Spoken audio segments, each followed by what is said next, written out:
देखिए, एग्ज़ाम चाहे कोई सा भी हो, प्रीवियस ईयर क्वेश्चन लगाना बेहद ज़रूरी होता है, क्योंकि प्रीवियस ईयर क्वेश्चन लगाने से ये पता चल जाता है कि एग्ज़ाम में क्वेश्चन किस लेवल का आ रहा है और कहाँ से क्वेश्चन आ रहा है।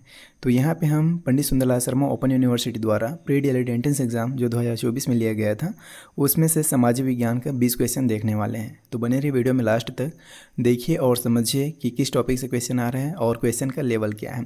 पहला क्वेश्चन देखते हैं।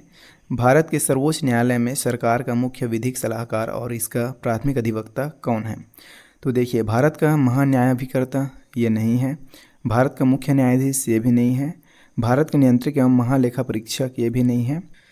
जब तीनों में से कोई नहीं है तो राइट आंसर क्या हो जाएगा? उपयुक्त में से कोई नहीं, ऑप्शन डी इसका करेक्ट आंसर हो जाएगा। उसके बाद है, हिमालय की सबसे बाहरी श्रृंखला को क्या कहा जाता है? तो इसे क्या कहा जाता है? शिवालिक। ऑप्शन पहले इसका करेक्ट आंसर हो जाएगा। कुमायूं हिमालय और कश्मीर हिमालय, इनमें से कोई नहीं, ये सब एलिमिनेट हो जाएंगे। उसके बाद है, निम्नलिखित में से किसने कहा भारत भारतीयों के लिए है? तो ऐसा किसने कहा था? तो इसे आप याद रखेंगे, Dayanand Saraswati. Option C correct हो जाएगा। अगला है, निम्नलिखित में से कौन सी नास्तिक विचारधारा है? कौन सी नास्तिक विचारधारा है ये आपको बताना है, तो इसे आप याद रखेंगे, बौद्ध। ऑप्शन डी इसका करेक्ट आंसर हो जाएगा। अगला है, जमीन से वायुमंडल के शीर्ष तक हवा के एक स्तंभ में ओजोन की मोटाई को खालिस्तान के रूप में, ये मासा नहीं है, ये मापा जाता है। तो किसके रूप में मापा जाता है? तो इसे आप याद रखेंगे, ये है डॉप्सन इकाई। ऑप्शन सी इसका करेक्ट आंसर हो जाएगा। इंपॉर्टेंट क्वेश्चन है, कई बार एग्जाम में आ चुका है। उसके बाद अगला है, रुद्रप्रयाग अलकनंदा और खालिस्तान नदियों के संगम पर स्थित है। तो अलकनंदा और कौन सी नदी के पास स्थित है, कौन सी नदी के संगम पर स्थित है?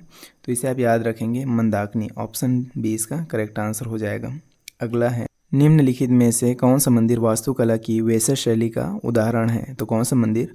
होयसलेश्वर मंदिर। ऑप्शन ए ही इसका करेक्ट आंसर हो जाएगा। अगला है, माजुली विश्व का सबसे बड़ा आबाद नदी द्वीप है, इसका निर्माण किसके द्वारा हुआ? तो किसके द्वारा हुआ था? तो इसे भी आप याद रखेंगे, इंपॉर्टेंट है, ब्रह्मपुत्र नदी। ऑप्शन सी इसका करेक्ट आंसर हो जाएगा। ये ई नहीं है, ये सी है, याद रखेंगे, ये ऑप्शन सी है। उसके बाद अगला है, भारत छोड़ो आंदोलन वर्ष खालिस्तान में शुरू किया गया था। तो कब शुरू किया गया था? अब यहाँ पे देखिए 1942 में किया गया था, लेकिन दो ऑप्शन में आपको 1942 दिख रहा है, तो सही आंसर क्या हो जाएगा? 8 अगस्त 1942। ऑप्शन ए इसका करेक्ट आंसर हो जाएगा। उसके बाद अगला है, निम्नलिखित में से कौन सी स्वतंत्र भारत की पहली बहुउद्देशीय नदी घाटी परियोजना है? तो कौन सी है? भाखड़ा नागल परियोजना है क्या? नहीं है। दामोदर घाटी परियोजना, हीराकुंड बहुउद्देशीय परियोजना, ये भी नहीं है। उपयुक्त में से कोई नहीं, ये भी नहीं होगा। राइट आंसर क्या है? दामोदर घाटी परियोजना। ऑप्शन बी इसका करेक्ट आंसर हो जाएगा। उसके बाद अगला क्वेश्चन देखिए, शासक राजवंश संगमा तालु तुलु किससे संबंधित थे? तो किससे संबंधित थे? ये सब विजयनगर से संबंधित है। ऑप्शन सी इसका करेक्ट आंसर हो जाएगा। राष्ट्रीय आय एनआई है, तो इसे आप याद रखेंगे, ये क्या है? Option B, NI equal to बाजार मूल्य पर एनएनपी, जो क्या है? अप्रत्यक्ष कर माइनस सब्सिडी। ऑप्शन बी इसका करेक्ट आंसर हो जाएगा। फिर है क्वेश्चन नंबर 13, भारत का संविधान लागू हुआ, कब लागू हुआ था? तो इसे आप याद रखेंगे, 26 जनवरी 1950। इंपॉर्टेंट क्वेश्चन है, कई बार एग्जाम में पूछा जा चुका है, और कॉन्स्टिट्यूशन भारतीय संविधान ऐसा टॉपिक है जिससे सवाल हर बार एग्जाम में आते ही हैं।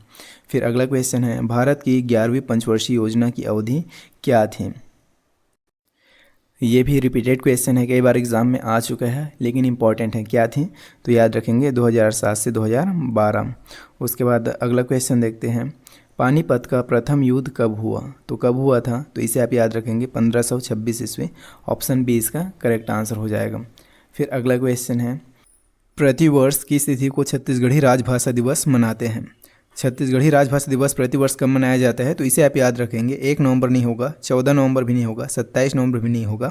राइट आंसर क्या हो जाएगा? 28 नवंबर। ऑप्शन डी इसका करेक्ट आंसर हो जाएगा। इंपॉर्टेंट क्वेश्चन है, छत्तीसगढ़ से रिलेटेड है, तो ज़्यादा इंपॉर्टेंट हो जाता है, इसे आप याद रखेंगे। सामाजिक समझौता का सिद्धांत नामक पुस्तक का लेखक कौन है? सामाजिक समझौता का सिद्धांत ऐसा एक पुस्तक है, और इस पुस्तक का लेखक कौन है ये आपसे पूछा गया है, तो इसे आप याद रखेंगे, कौन है? रूसो। ऑप्शन ए इसका करेक्ट आंसर हो जाएगा। उसके बाद अगला क्वेश्चन देखते हैं, निम्नलिखित में से कौन सी अक्षांश रेखा छत्तीसगढ़ से होकर गुजरती हैं? कौन सी अक्षांश रेखा गुजरती हैं? तो याद रखेंगे, ऑप्शन बी, 23 1/2 डिग्री उत्तरी अक्षांश। ऑप्शन बी इसका करेक्ट आंसर हो जाएगा। फिर अगला है, निम्नलिखित में से कौन से युग्म सही सुमेलित नहीं है। नहीं है वाला सवाल है, मतलब बाकी 3 ऑप्शन ऐसा है जो सही सुमेलित है, एक ही है जो गलत है, उसी को आपको बताना है। तो देखिए इधर प्रावधान है और प्रावधान का स्रोत इधर दिया गया है। तो मौलिक अधिकार संयुक्त राज्य अमेरिका, यहाँ से लिया गया था, ये तो करेक्ट है। उसके बाद राज्य के नीति निर्देशक तत्व आयरलैंड से लिया गया है। उसके बाद केंद्र की अवशिष्ट शक्तियाँ, ये ऑस्ट्रेलिया से लिया गया है क्या, देखते हैं। आपातकालीन शक्तियाँ जर्मनी से लिया गया है। तो इसमें अगर हम ध्यान से देखें तो ऑप्शन सी केंद्र की अवशिष्ट शक्तियाँ ऑस्ट्रेलिया से नहीं लिया गया है, तो यही गलत है और पूछा ही गलत है, इसीलिए जो गलत है वही सही होगा। ऑप्शन सी इसका करेक्ट आंसर हो जाएगा। उसके बाद अगला है, छत्तीसगढ़ राज्य के प्रथम विधानसभा अध्यक्ष कौन थे। तो इसे आप याद रखेंगे, राजेंद्र प्रसाद शुक्ला। ऑप्शन ए इसका करेक्ट आंसर हो जाएगा।